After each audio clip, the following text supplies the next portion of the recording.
बांग्लादेश में हिंदुओं से पाकिस्तानी सलूक क्यों हो रहा है?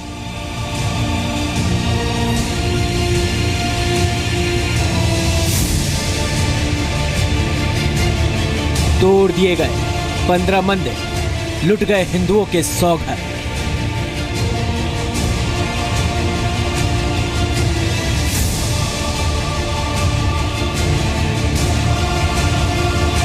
बांग्लादेश में हिंदू अल्पसंख्यकों पर कब तक होगा अत्याचार?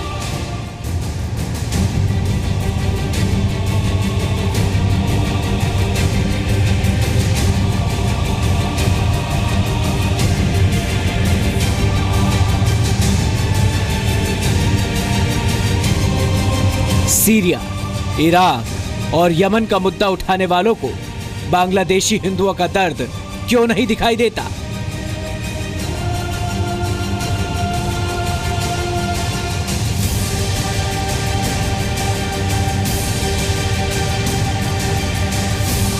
बांग्लादेश को पाकिस्तान कौन बना रहा है? आज हम आपको बांग्लादेश में हिंदुओं से पाकिस्तान जैसे सलूक की खबर दिखाएंगे। बांग्लादेश में हिंदुओं पर भयंकर अत्याचार हो रहा है, लेकिन इन अल्पसंख्यक हिंदुओं का हाल कोई नहीं पूछता। कल जब पूरा देश दिवाली मना रहा था, तब पड़ोसी बांग्लादेश में मंदिर तोड़े जा रहे थे और हिंदुओं के घरों को लूटा जा रहा था। यह खबर आप तक पहुंचाना जरूरी है, लेकिन टूटे मंदिरों और मूर्तियों की तस्वीरें देखकर लोगों की धार्मिक भावनाओं को ठेस ना पहुंचे, इसलिए हमने कई तस्वीरों को धुंधला कर दिया है।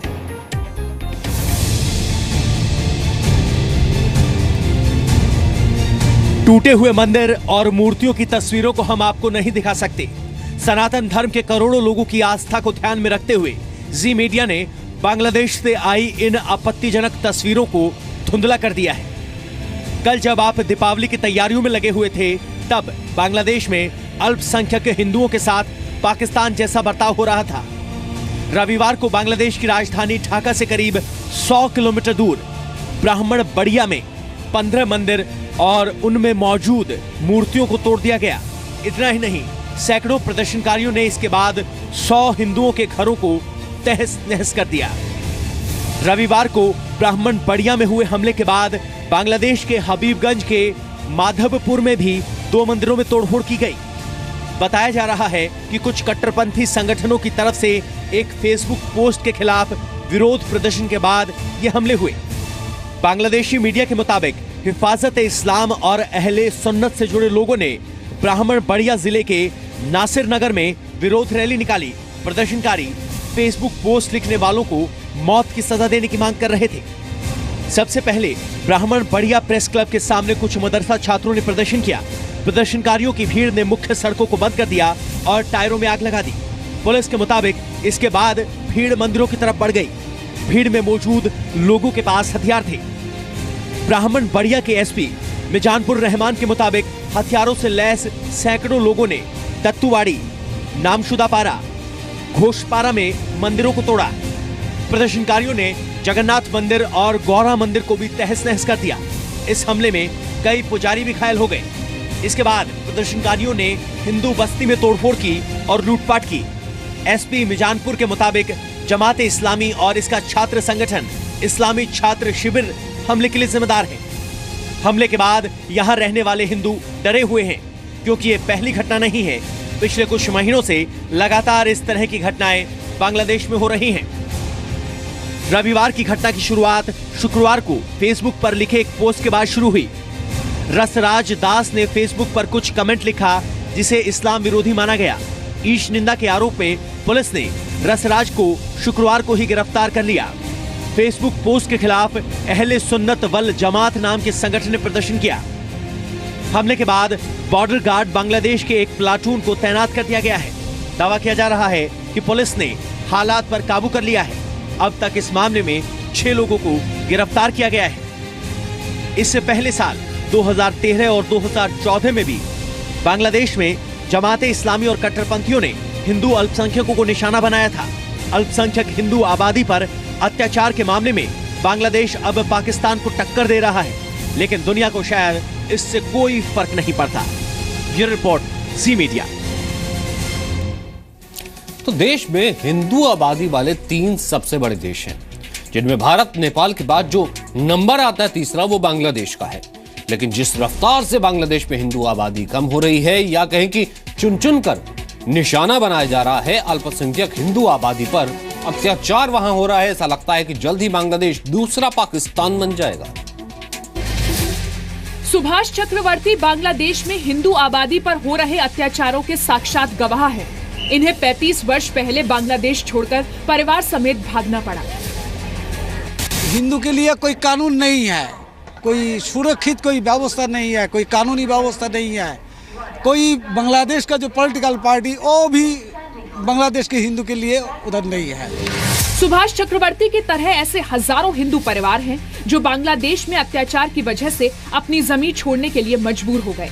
ऐसा ही एक परिवार मधुसूदन और स्नेहा बाला का है, जो 1970 में बांग्लादेश से भागकर भारत आ गए।